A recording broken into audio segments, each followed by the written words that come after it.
સુરત શહેરમાં દેહ વેપારનો ધંધો બેરોકટોક ચાલી રહ્યો છે. આજના સમયમાં અનેક વિસ્તારોમાં આ પ્રકારના દેહ વેપાર ચાલી રહ્યા છે.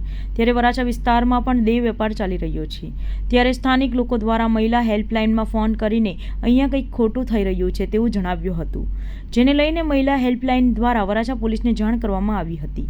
સમગ્ર મામલે વરાછા પોલીસે ટીમ બનાવીને માતાવાડી જૈન મંદિર પાસે રૂજવલ ચેમ્બરમાં દેહ વેપારનો ધંધો ચાલી રહ્યો હતો ત્યાં રેડ કરવામાં આવી હતી અને પોલીસે ત્યાંથી દેહ વેપારમાં ધકેલવામાં આવેલ મહિલાઓ અને એક મહિલા સંચાલકને પકડી પાડી હતી. સાથે જ 2 ગ્રાહકોને પણ પકડી પાડ્યા હતા. પોલીસે ડમી ગ્રાહક મોકલીને સમગ્ર મામલો પર્દાફાશ કર્યો હતો. પોલીસે ટ્રાફિક ઇમોરલ એક્ટ હેઠળ તમામની ધરપકડ કરી હતી, જેમાં મહિલા સંચાલક નસરીન રામચંદ્ર સ્વાઈ, સુધાંશુ પપ્પુસિંહ રાજપૂત અને ઉત્સવ સોનાણીની ધરપકડ કરવામાં આવી હતી અને દેહ વેપારમાં ધકેલવામાં આવેલ 3 મહિલાઓને મુક્ત કરવામાં આવી હતી.